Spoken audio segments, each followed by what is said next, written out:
Good morning, Hope Church. Trust you're all well. Short thought for you this morning. I've been reading a lot of stuff from a guy called Dallas Willard. Excellent stuff. If you chuck him into a search engine, you'll find a lot of material about him. Really love what he shares. One of the topics that he has touched in the stuff that I'm reading is all to do with habits. One of those things that we don't like talking about. And he talks about the fact that we all want to achieve a great many things. We have a lot of stuff in life that we want to achieve, but the question is how we get there. Now, for a believer, we may have a great many desires. We may want to know the Bible better, or we may want to pray more or develop more spiritual fruit. And he talks about an extremely simple process.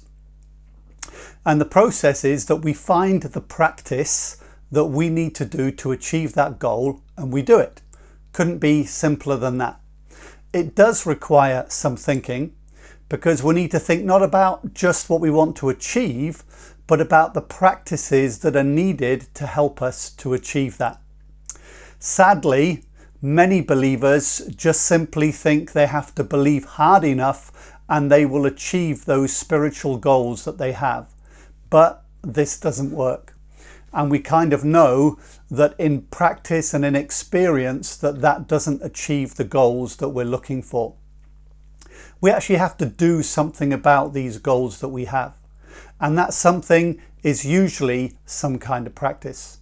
So if we take, for example, the desire to pray more or to pray more effectively, how do we achieve this? Well, there are two things we could do. Firstly, we could spend more time talking to and listening to God, actually doing prayer, and that's a practice. The second thing we could do is we could learn more about prayer. That's called study. That's also a practice. Now, I could add more steps into that, but you get the picture. That if we practiced those 2 points above, if anybody sat down and they spent more time talking to God, spent more time studying, they put those two things into practice, the result would be that they would pray more and they would pray more effectively. Now, this could be multiplied in many different areas. We all have differing goals we want to achieve. And so my big question to you today is, what practice do you need to develop to move you towards achieving some of your spiritual goals? God bless you. Have a great day.